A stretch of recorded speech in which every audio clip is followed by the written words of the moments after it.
coberto pelas ondas. Ele, porém, estava dormindo.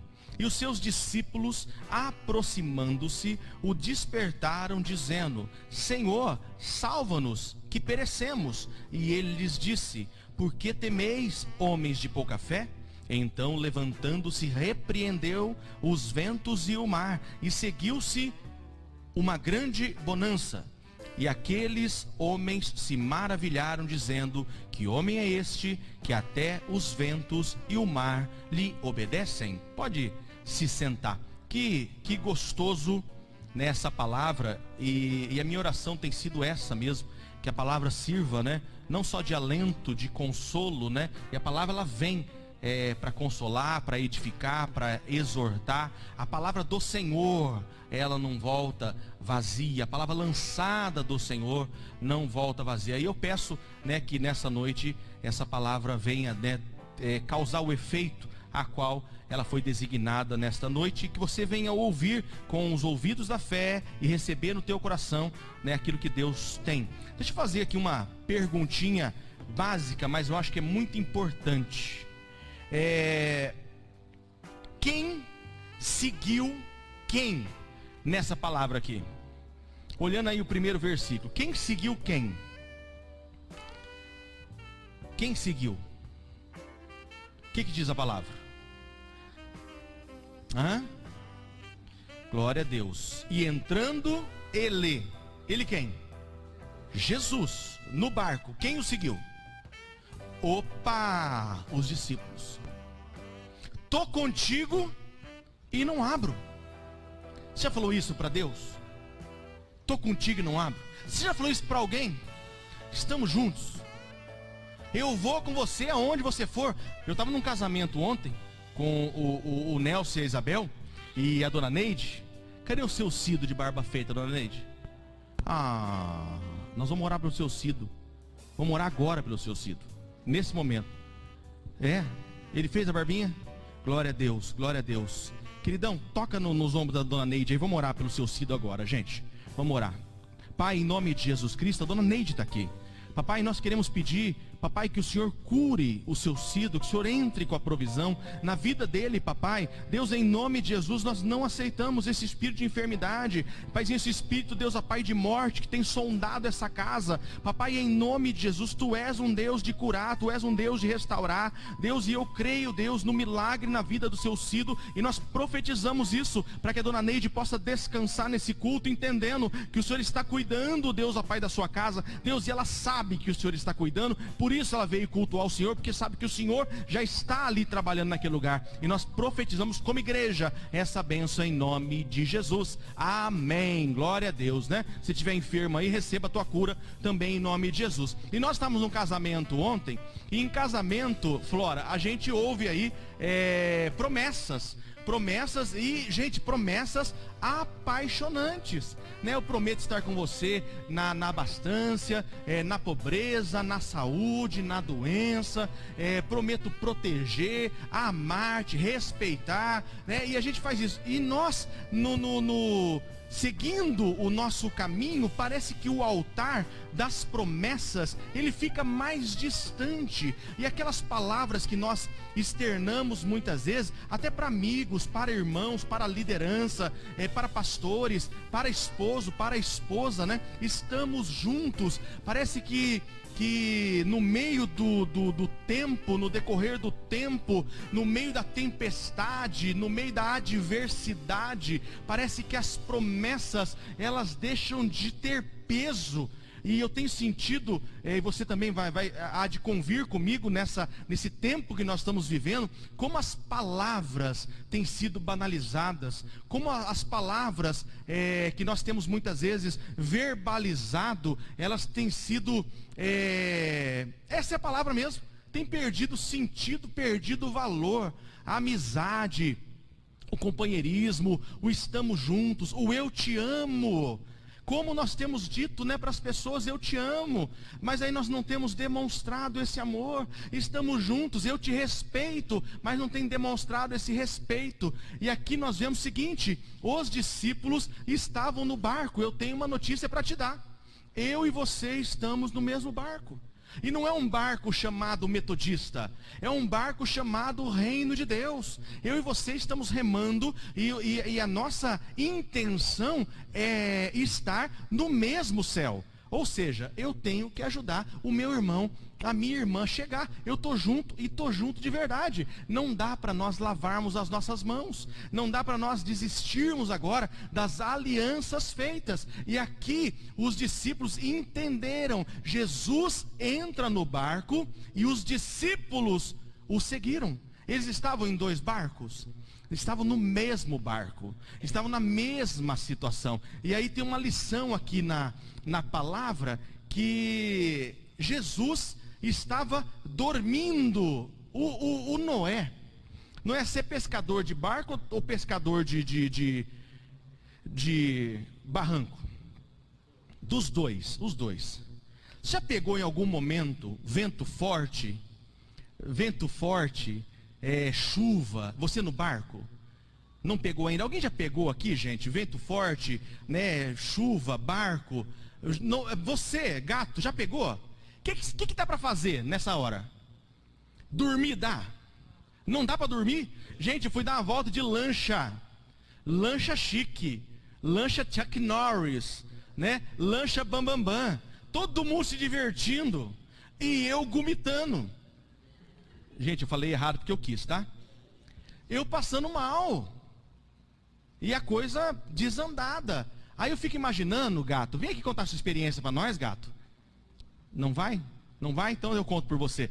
O gato, um pescador do bom, né? Não sei qual é a história. Gente, mas a última coisa a fazer num barco, no meio seja da marola, seja da onda forte, seja do vento, da tempestade, uma coisa impossível é dormir. Eu creio que não dá para dormir, né? E aqui Jesus estava dormindo. Os discípulos desesperados, se sentindo abandonados, né? Despertam Jesus. Opa, né? Estamos perecendo. Cadê o Senhor? Existem algumas lições que a palavra nos dá. Isso aqui é só uma introdução. E eu vou dizer para você o seguinte: Deus, Ele cumpre esses marcos que Ele coloca para que nós venhamos cumprir. Aqui Jesus nos dá uma lição. Eu não tenho dúvida que você é uma mulher de oração, uma mulher que busca o Senhor, uma mulher que tem pago um preço de oração. Eu não tenho dúvida que você não seja um homem que tenha buscado a Deus, esteja buscando a Deus e seja um homem de oração. Eu não tenho dúvida alguma que isso tenha acontecido. Mas mesmo assim, nós não estamos livres das tempestades. E o que me chama a atenção nessa palavra é que Jesus coloca algumas ordens para que nós venhamos seguir. E nós temos feito tudo certinho, a lição de casa tem sido feita certinha. Nós só temos deixado um detalhe ou alguns detalhes que fazem toda a diferença. Aqui Jesus, ele mostra que o descanso, ele faz parte. Existem pessoas, né, eu tenho vivido essa fé aí há quase 30 anos, né, junto com a minha família, né, junto com a Pati, aí o Lucas veio após, o João Gabriel, mas a gente tem vivido essa lida cristã. E essa palavra me chamou a atenção, e eu gostaria que chamasse a tua atenção também, né? Eu não tenho dúvida que você seja um homem ou uma mulher de oração. Eu não tenho dúvida nenhuma que você esteja enfrentando batalhas que você já profetizou, como nós fomos ensinados em Ezequiel 37, a profetizar no vale de ossos secos. Abre os teus lábios, eu já preguei isso aqui. Abre os teus lábios, né, e externiza, profetiza, declara aquilo que você quer. Nós temos declarado, eu não tenho dúvida nenhuma que você não tenha se levantado ou esteja de pé nesse momento clamando para que Deus venha entrar com a provisão. Mas nós não temos feito algo fundamental. Nós não temos muitas vezes descansado no Senhor. Estamos acostumados com o shalom, que é a paz, né, do Senhor em meio à guerra. Mas nós não temos aprendido a lidar com a paz também com outro nome, que é a eirene. A paz eirene é a paz harmônica, é a paz da tranquilidade, é o silêncio, é a quietude. Por que nós não estamos? Por que eu comecei o culto dessa forma? Porque eu tenho essa aceleração, eu sou acelerado, as coisas têm acontecido. Eu falo, Deus, eu preciso ser trabalhado, eu quero descansar na tua palavra, eu quero descansar nas tuas promessas. E nós não temos vivido as promessas do Senhor, porque nós estamos sempre em batalha. Sempre em batalha. Existem momentos que nós temos que dar um passo atrás e descansar no Senhor. É isso que Deus tem falado através de nós, nessa breve introdução que Deus nos mostra. Nós estamos no barco, nós não precisamos temer. Jesus está no barco. Jesus é a solução para todos os nossos problemas. Mas nós muitas vezes somos cegados, somos abalroados, surpreendidos por um fator chamado medo. O medo tira o nosso prumo, o medo tira a nossa estabilidade, o medo tira a nossa racionalidade. O medo nos trava. É exatamente disso que eu quero conversar com você. O medo traz consequências à nossa vida. Primeira consequência do medo, diante dessa palavra que nós lemos: o medo nos aprisiona. O medo nos trava. O medo mantém-nos prisioneiros das circunstâncias. Já teve alguma circunstância na tua vida que você, por medo, ficou travado? Quer um exemplo? Quer um exemplo bobo? Um exemplo bobo? O sequestro relâmpago. Aquele camarada que liga no teu celular, que geralmente está falando de um presídio, de uma cadeia pública, de algum lugar. Ele liga no teu celular e ele diz assim: a tua filha está comigo. Aí você entrega pro camarada, ou para a camarada, o nome da tua filha. Você está com a fulaninha? A fulaninha, gente, já tem 37 anos. E aí, ele faz uma voz de uma criança: mãe, eu estou aqui. O medo, ele nos aprisiona de uma tal forma que você é arremetido naquele momento, achando que a tua filha tem ainda 3 ou 4 ou 5 ou 6 ou 7 ou 8 anos de idade, e você não consegue pensar que dá para usar um outro aparelho celular. Hoje caiu, porque muitas pessoas têm aí numa casa 3, 4 aparelhos celular, dá para você pensar e fazer uma ligação para você saber se é real ou não. Mas o medo, esse fator surpresa, tem, né, a facilidade de nos travar e de nos aprisionar. Angustiados e cheios de dúvida, nos sentimos fracos, e é aí que o inimigo pega. Aí nós ficamos vulneráveis. Vulneráveis a quê? Vulneráveis a não entender o que a palavra de Deus diz. Nós perdemos a segurança. Que segurança sou de Jesus. É isso aí. Tem o inário metodista, né? A gente está misturando, né, cantor cristão com louvores para Deus, com inário metodista. A gente mistura todas as músicas, né? Grandioso és tu, nem se fala, né?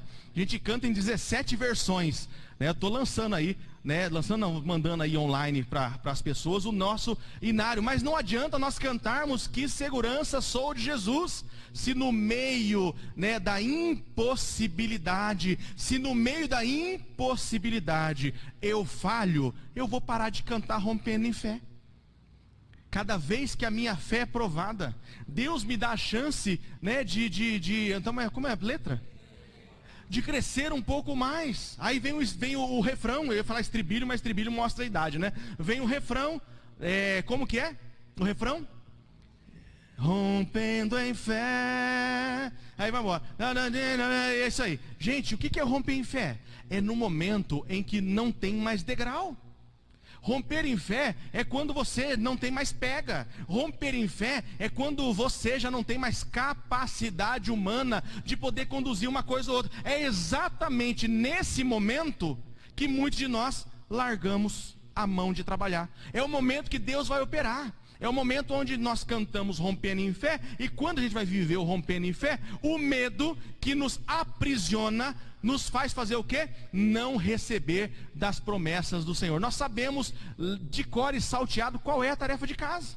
Nós sabemos, gente, você sabe, né, o que o pastor faz num domingo. É simplesmente aconselhar, é simplesmente trazer a palavra, é simplesmente clarear algumas coisas, mas você sabe o que fazer. Nós sabemos o que fazer. Por que nós não fazemos? Porque o medo muitas vezes nos aprisiona. O medo, ele faz com que a nossa visão esteja turva, né? A água está turva, né? Parece uma palavra cabocla, né?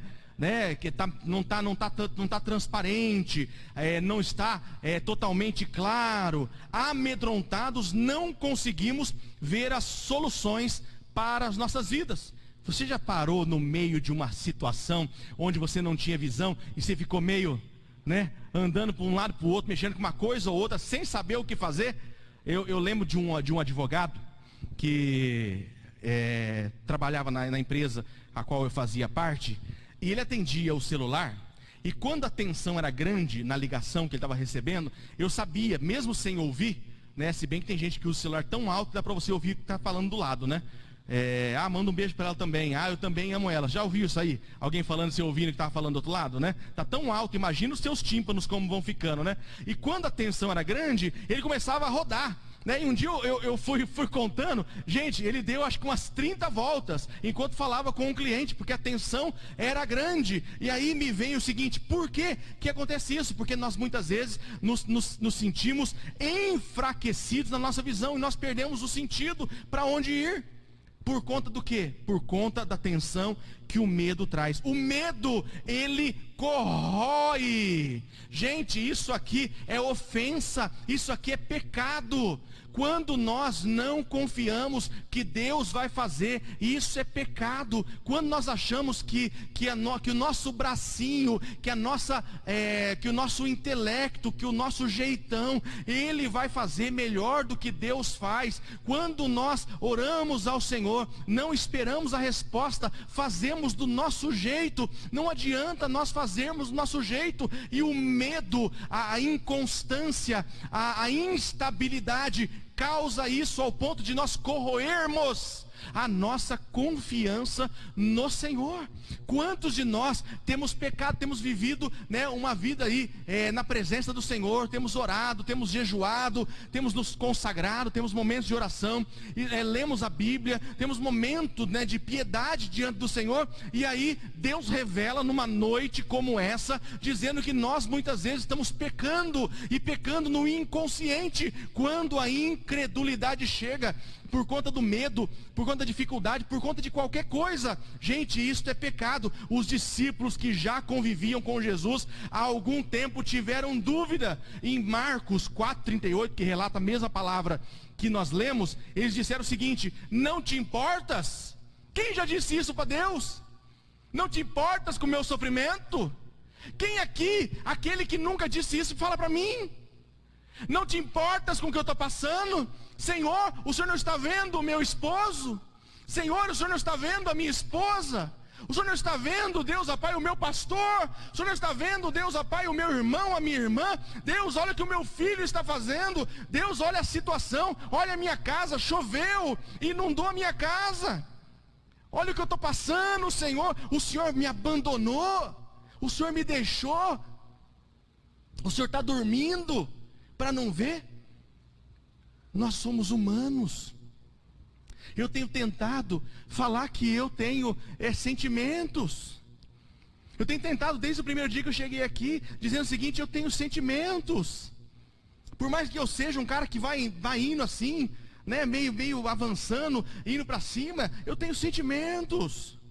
Eu sofro, tem momentos de tristeza, de dor, e eu tenho tentado nos últimos tempos, né, há muitos anos já que eu tenho falado isso, eu tenho tentado humanizar o púlpito, humanizar a palavra. Eu não quero super-heróis na fé. Gente, nós não vamos forjar super-heróis na fé aqui em Campo Mourão. Eu tenho medo de super-heróis. Eu tenho medo desses homens que se dizem infalíveis e impecáveis. Eu tenho medo dessas pregações que têm vindo nos púlpitos, que são pregações que não tem nenhuma falha, nenhum problema. Eu tenho medo, sabe por quê? Porque ninguém sustenta tudo isso. Quem de nós, gente, talvez você esteja aí com o teu coração hoje, talvez não esteja tão derramado, talvez você diga, eu acho que eu nunca falei, eu nunca falhei, eu nunca perguntei aonde estava Deus. Que bom se você nunca perguntou, que bom se você nunca chegou no momento desse, e que não chegue também ao ponto de dizer, né, não te importas, não está aí comigo, o senhor não está vendo o que está acontecendo? Gente, me aperta o coração. Me aperta o coração, porque eu já falei isso para o Senhor. Eu já falei isso para o Senhor em muitos momentos da minha vida. Deus, o contra-cheque não está fechando. Deus, a enfermidade chegou, tem que ir para a farmácia. Deus, o que vai acontecer aqui? Deus, olha a situação onde eu estou, aonde o Senhor está nesse momento. Jesus está no mesmo lugar. Deus está no mesmo lugar. Ele está no barco, que eu e você venhamos pedir perdão nessa noite em nome de Jesus. O medo enfraquece a nossa memória. Quem assistiu aqui Procurando Nemo? Qual é a característica da Dory? Da Dory, viu, gente? É Dory com R. Dolly não tem memória. Ela não... João, tem como você falar aqui em público isso para mim? Perda. Quem falou perca? Só para enganar, igual do Gumitá. Só para o pessoal ficar atento. Perda de memória recente. A Dory sofria disso, mas não só a Dory, todo peixinho. Sabe aquele peixinho que tem naquele aquário? Que você colocou aquela arvorezinha de plástico? Você colocou um barco desse tamanho, maior do que era o aquário, e o teu peixinho beta, ele fica dando voltinhas, e você fica olhando lá, ele indo e fazendo, né, as suas voltinhas. Sabe por que ele não se estressa? Porque é tudo novo para ele. Sabe por que o peixinho ele tem que botar, né, os ovinhos lá e ir embora? Senão ele come dos ovinhos, ele tem que ir embora. Senão ele vai esquecer que é filhote. Porque quando você tem um aquário grande, você faz essa divisão. Nós como crentes, nós não, né? Vou dizer eu como crente, o medo enfraquece a nossa memória. Os discípulos aqui, hoje o Marcelo falou disso na escola dominical, em tudo que o Marcelo falou, né? Que foi uma aula assim abençoada, eu estava lá junto com ele hoje. Ele diz o seguinte, que Jesus ele tinha o poder sobre o tempo, Jesus tinha o poder sobre as vidas, Jesus tinha poder sobre tudo, né? Nós não podemos colocar em xeque a onipresença, a onisciência, a onipotência do nosso Deus. Ele pode fazer tudo isso, e os discípulos já tinham provado de um Jesus que opera sinais, prodígios e maravilhas. Eu e você, por mais que você não tenha vivido algum milagre assim, você fala, é um milagre. Eu vou dizer para você um milagre. Você está vivo, você está viva, você nasceu, você é um milagre, já é um milagre.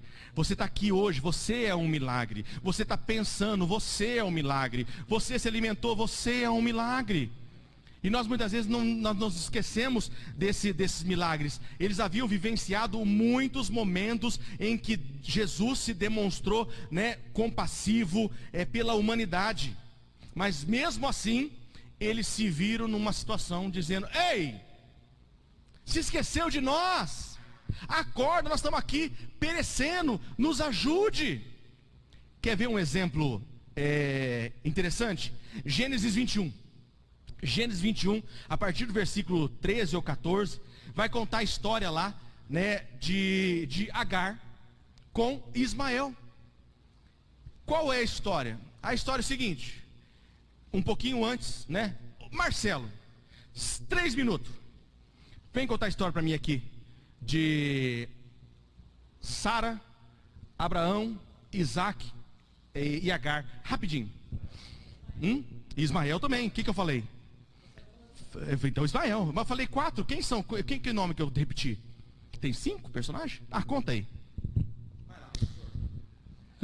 Bom, Abraão foi chamado por Deus para sair da terra onde ele morava e para ir para uma terra onde Deus ia mostrar. E ele era casado com Sara, e Sara era estéril, não tinha filho, mas Deus prometeu para Abraão que faria dele uma grande nação. Falou, Abraão, olha para as estrelas dos céus e vê se você pode contar. olha para a areia do mar e vê se você pode contar. Assim será a sua descendência. Mas Abraão, casado com Sara, e Sara não podia ter filhos. E eles foram, e Abraão creu nessa promessa, e chegou uma altura da vida dele, que ele já era bem mais velho que a gente, né, pastor? Bem mais velho que nós. E Sara já era velha, a Bíblia diz que, nas palavras da Bíblia, já havia cessado as regras.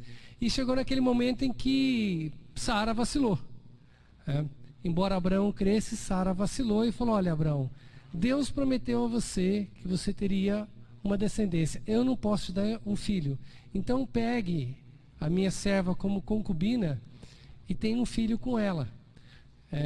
E Abraão ouviu o conselho da mulher e teve, a mulher da Sara, tomou Agar como sua concubina e teve um filho chamado Ismael. Mas a promessa de Deus era para Sara. Sara que seria mãe do filho de Abraão, que desse filho seria uma grande nação. E Deus voltou a falar para Abraão que eles teriam um filho, que Sara teria um filho, e da forma como Deus falou, aconteceu. E nasceu Isaque. Então Abraão teve com Agar um filho chamado Ismael, e depois teve com Sara o filho da promessa, Isaque. Até onde você quer que vai? Tá bom até aí? Pode tocar o barco? Depois de um tempo, Ismael cresceu, Isaque estava crescendo, e agora eu não lembro, faltou a memória aqui.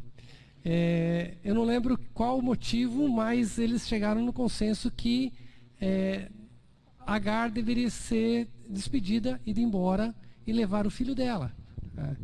E ela fez isso, Abraão fez isso, despediu Agar, mandou Agar com o filho, mas Deus, e depois eles andaram um pouco, uma região desértica, ela chegou num ponto, acabou a água, acabou a comida, ela deixou o filho embaixo de uma árvore, se não me engano, e saiu e foi chorar, porque ela estava vendo que o filho ia morrer. Mas Deus apareceu para ela e falou: olha, fique tranquila, porque eu estou cuidando do seu filho e ele também será uma grande nação. E Deus cuidou tanto de Isaque como de Ismael. As consequências disso a gente sofre até hoje, mas essa é outra parte da história. Glória a Deus.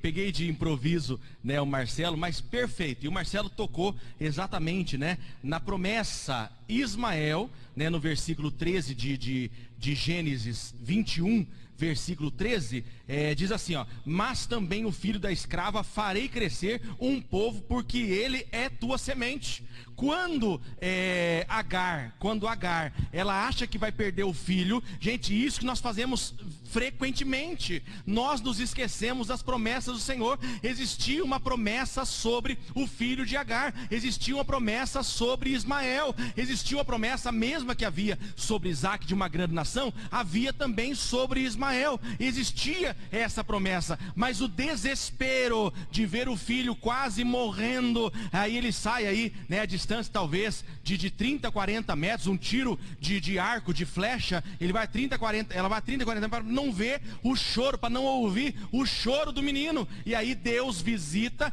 trazendo a memória. É isso que Deus traz a mim e a você hoje. Você é filho da promessa, você é servo e serva do Senhor. Qual é a tua luta, qual é a tua dificuldade? Deus não esquece de você, Deus não te abandona no deserto, ainda que uma mãe que amamente o seu único filho, Deus não vai se esquecer de você. Se essa mãe vier a se esquecer, Deus fala para ela, o anjo do Senhor fala para ela, e ela levanta a cabeça, ela vê o que? Um poço.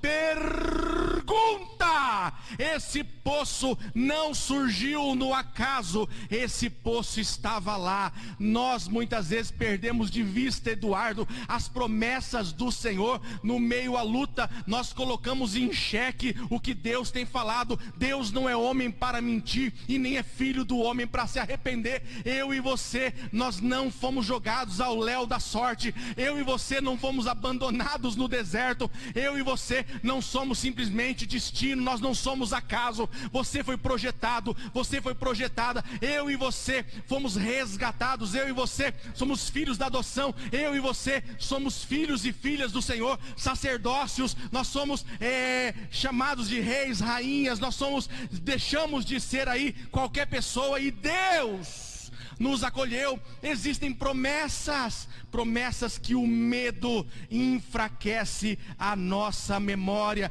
Quando o medo toma conta das nossas vidas, a proteção se torna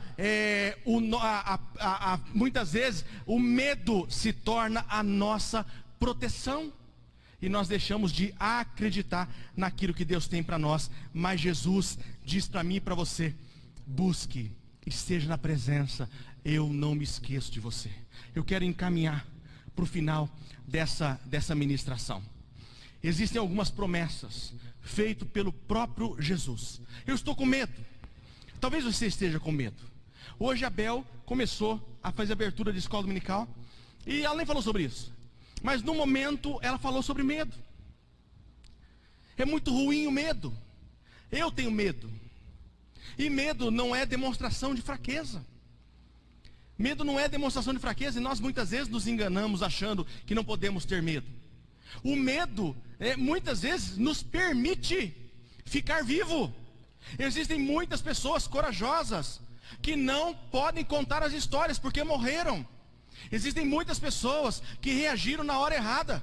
Existem algumas pessoas, gente, que reagiram, e a reação, ela foi medular.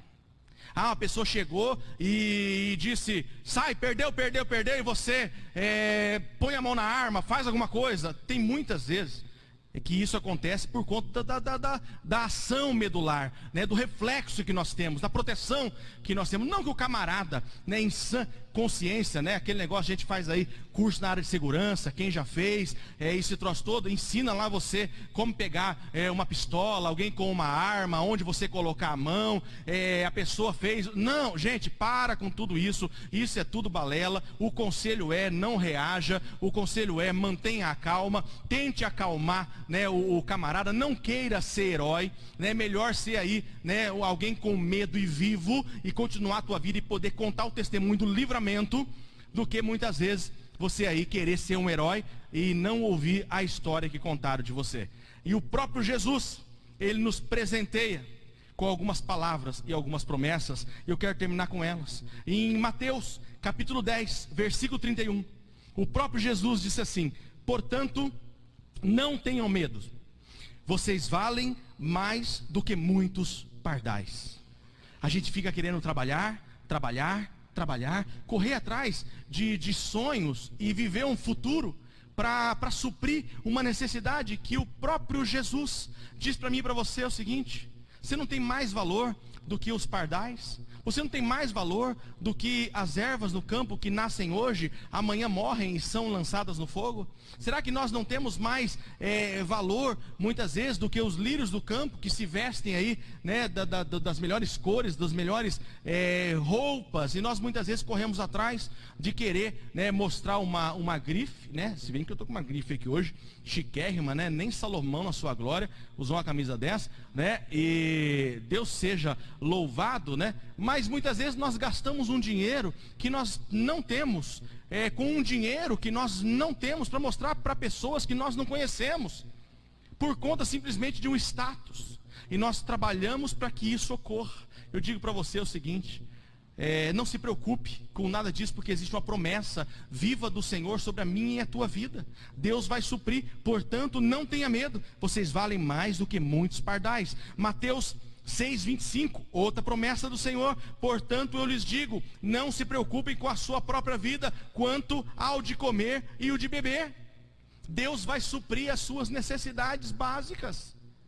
Buscai primeiro o reino de Deus, e estas coisas vos serão acrescentadas. Você não vai ter ter tudo o que você quer, buscar tudo que você almeja, você vai realizar todos os seus sonhos. Nós não vamos vencer todas as batalhas que têm se erguido contra nós, mas uma certeza nós temos: o básico Deus vai fazer, o básico Deus tem feito, Deus vai suprir as necessidades, Deus vai fazer com que as coisas aconteçam. Existem palavras que nos prometem isso, gente, palavras imutáveis, palavras que não são como eu, que posso mudar aqui ou ali, ou opiniões que variam daqui para lá, de estado para o outro. Não, a palavra, ela é imutável, e a promessa é dada por um Deus imutável, um Deus todo-poderoso, um Deus que vela pela que a sua palavra se cumpra. Lucas capítulo 8, versículo 50: não tenha medo, tão somente creia e ela será curada.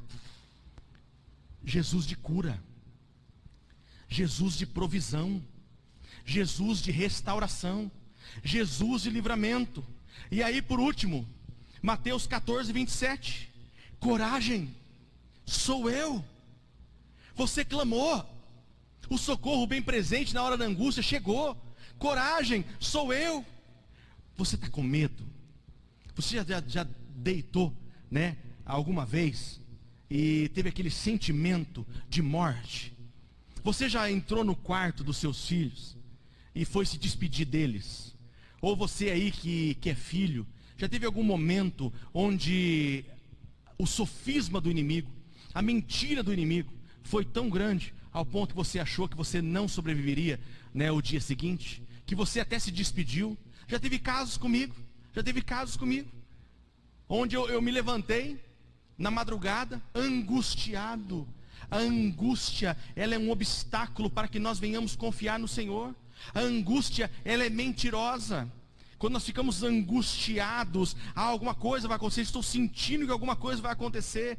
A angústia atrapalha o mover de Deus. Já teve momentos na minha casa de eu me levantar, né, de eu tocar na Patrícia, como se fosse uma despedida, olhar o João Gabriel, bem menorzinho do que ele está hoje, e me despedir do João Gabriel, ter um momento de choro com o Lucas, e ir para a sala e me prostrar diante do Senhor, imaginando que o dia não iria amanhecer, por conta das lutas, por conta do coração acelerado, por conta de parecer que tinha um gato em cima do peito, né, o coração batendo forte, aquela angústia, aquele coração batendo na garganta, aquele sentimento, e você começa a dar vida para esse sentimento. Parece que a coisa vai aumentando, vai tomando uma proporção que você não consegue controlar mais.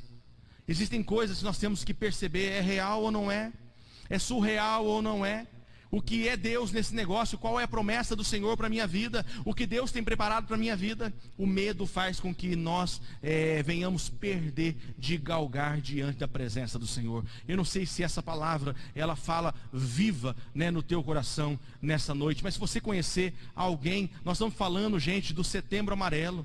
Talvez você nem se atinou para esse processo, talvez nem esteja se atinando para esse processo que nós estamos combatendo aí, não só, né, o suicídio, não só o índice de suicídio. O Setembro Amarelo é esse o intuito, mas também o índice, gente, de homens e mulheres que estão depressivos, crianças. Nós não temos dado, né, o valor devido às nossas crianças. A criança de 6, de 5, de 7, ela pode sim estar, né, num quadro depressivo, passando por um processo delicado. Como nós vamos, como igreja, ficar falando de prosperidade, falando de vencer, falando de galgar, de perder, de cura, disso e aquilo, e quando nós muitas vezes somos acometidos dentro da nossa casa, com crianças, com jovens, com a esposa, com o esposo, com o filho, com a filha, com o vizinho, pedindo ajuda, e nós não podemos simplesmente fazer parte de uma campanha de exposição. Só quem tem um processo depressivo, só quem passa por um processo depressivo, gente, não é vai dormir que passa, toma o teu remédio que vai passar. Não é simplesmente uma campanha no mês de setembro, as igrejas orando, as pessoas orando. Não é simplesmente um outdoor, não é simplesmente um gasto de uma inserção na mídia. Não é simplesmente um dinheiro que nós venhamos investir. São vidas, São vidas, e nós muitas vezes temos feito barulho e temos exposto essas pessoas na igreja, exposto essas pessoas por conta da vergonha que elas muitas vezes sentem, e nós damos a falsa impressão que queremos ajudar. Nós não queremos ajudar, nós queremos simplesmente mais um mês, queremos o setembro amarelo, queremos o outubro rosa, queremos o novembro azul, queremos falar, né, do homem, do cuidado do homem, mas muitas vezes não passa de um banner, não passa de outdoor, não passa de política. Eu e você precisamos perguntar como você está, e aí mais do que perguntar como você está, esperar a resposta. Eu não quero ser surpreendido na igreja metodista em Campo Mourão, de um homem, de uma mulher que pode estar aqui nessa noite me ouvindo, e amanhã eu ir te visitar, ou fazer o culto fúnebre por uma situação de suicídio. Eu não quero ouvir isso na tua família. Deus nos livre disso aí, e nós podemos nos livrar. Como nós podemos nos livrar? Dando atenção devida aos gemidos, dando atenção devida ao afastamento, dando atenção devida às lágrimas, dando atenção devida às sinalizações. Nós não estamos aqui para julgar, para mostrar que nós somos infalíveis, e com nós isso não acontece. Eu tenho medo de ser acometido de uma depressão. Eu tenho medo de amanhã não estar com a minha mente consciente para continuar mantendo a minha casa. Eu tenho medo de Jesus me levar nessa noite e não saber o que vai acontecer. Eu tenho medo muitas vezes daquilo que eu não conheço. Eu sou cercado de medos. Mas nós não podemos fazer com que esses medos nos travam. E nessa noite Deus nos chama a atenção. Existem pessoas do nosso lado que merecem um olhar, merecem o nosso respeito, e que nós saiamos, né, dos outdoors, saiamos, né, dos banners, saiamos das promoções que muitas vezes a mídia faz, e venhamos nos preocupar de fato. Existe alguém doente, esse é o nome, é doença como uma gripe. É doença como um câncer, é doença como uma dor de cabeça, como alguma outra coisa. Eu tenho que saber, se está doente, eu preciso ajuda, eu preciso saber quem me ajuda. E nós como igreja, nós detemos nas nossas mãos a possibilidade de ajudar, de auxiliar. Eu não estou pedindo para que você seja um psicólogo, uma psicóloga. Não se coloca nessa situação. Eu não tenho capacidade para ser um psicólogo. Eu não fiz um curso de psicologia, eu não fiz psiquiatria, eu fiz teologia. Eu tenho aprendido a lidar com pessoas. Eu sei o momento até onde eu posso lidar com a pessoa ou não. Existem profissionais para isso, mas eu posso dar o meu ouvido, eu posso escutar, dar meu coração, a minha atenção. Eu posso colocar as mãos nos ombros, eu posso não mudar a minha fisionomia, eu posso mostrar para a pessoa que vale a pena, que eu sou confiável, que você é confiável, que essa pessoa não vai ficar sozinha. E nós vamos juntos procurar ajuda, nós vamos juntos procurar a solução, nós vamos juntos procurar o medicamento, nós vamos juntos fazer a diferença. Mas o que eu não posso fazer é diante do medo, medo da exposição, medo da vergonha, medo da dor, medo de perecer, medo de estar no meio da tempestade sozinho, medo de Jesus ter me abandonado. Jamais Deus vai te abandonar. Ele está comigo e Ele está com você. Se coloque em pé, eu quero orar por você e profetizar a vitória em nome de Jesus. Deus seja louvado. O Espírito de Deus está aqui. O Espírito de Deus está aqui. Oh, aleluia. Oh, glórias. Oh, Deus. Ah, papai. Senhor, é o Senhor que conduz. Que o vento do Espírito venha soprar. Ah, que o vento do Espírito venha soprar. Deus, nessa quietude, Paizinho, nesse silêncio na Tua presença. Deus, só quem sofre o medo, só quem sofreu o abuso, só quem sofre, Deus, ó Pai, o dano, Deus, de ser vítima. Papai, vítima do iníquo, vítima, Deus, ó Pai, da perversidade. Paizinho, em nome de Jesus Cristo, papai, vítima da intimidação. Deus, como nós sofremos diante da intimidação. onde, papai, nos calamos, porque se nós abrirmos os nossos lábios, vamos sofrer danos. Se nós abrirmos, Deus, ó Pai, os nossos lábios para confessar, Deus, para um irmão, para uma irmã, que eu sofro medo na área A ou na área B, eu sou frouxo, não sou homem, preciso melhorar, está faltando fé. Pai, não dá para nós, Deus, colocarmos em xeque. Paizinho, o profeta Elias na caverna. Pai, o profeta Elias na caverna passava um período, Deus, ó Pai, de vale. Passava um período, Deus, ó Pai, de depressão. Deus, e ele não deixou em nenhum momento, Deus, de ser um profeta. De ser, Deus, ó Pai, um homem que o Senhor, Paizinho, usou, que iria, Deus, ó Pai, usar em cima das promessas. Deus, muitas vezes, nós precisamos estar no cais. Meu irmão, tem hora, minha irmã, que você tem que dar um passo atrás e falar: eu quero ficar no cais. Eu preciso ser cuidado. Eu preciso ser cuidada. Esse medo tem ultrapassado a barreira do normal. Talvez hoje, eu esteja muito bem. Onde tudo que tem vindo, eu tenho batido no peito, matado no peito, chutado para gol, porque eu sou aroeira. Deus, mas quantos homens e quantas mulheres, papai, já foram aroeira, já estiveram, Deus, ó Pai, Paizinho, e venceram batalhas, mas hoje, Deus, são dependentes muitas vezes de medicamentos, são dependentes muitas vezes de outras pessoas. Paizinho, porque o temor, o medo, Deus, é maior e tem deixado, Deus, essas pessoas escravas dessas situações. O medo tem aprisionado. Pai, quantas pessoas nós temos vivido, Deus, Paizinho, síndrome do pânico. Pai, homens vencendo, Pai, o trânsito, quando na verdade estão atemorizados no trânsito. Mulheres, Deus, que não externam, papai, as suas dores, mas estão sofrendo, Deus, sofrendo o abuso, lutando, Deus, com medo disso, daquilo, mas não tem falado para ninguém, porque as pessoas muitas vezes não estão preparadas para ouvir. Porque nós usamos, Deus, o jeito que eu sou, a minha fé, o meu jeitão, todo mundo tem que ser igual. Nós não fomos feitos em série. Nós não fomos feitos todos iguais. Nós somos dotados, cada organismo é um universo. Você é um universo, filha. Filho, você é um universo. Talvez eu esteja falando com você que não tem respeitado o limite do outro. Talvez você, que eu esteja falando hoje, você me ouvindo pela internet, você tem sofrido esse problema de ninguém respeitar. Mas nessa noite, nós repreendemos todo medo.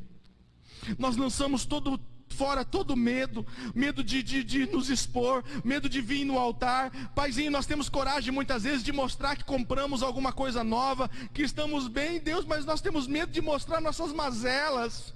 Deus, nós não admitimos que temos problema, nós não admitimos, Deus, ó Pai, que precisamos e carecemos do Senhor. Deus, nessa noite, Pai, o inimigo cai por terra.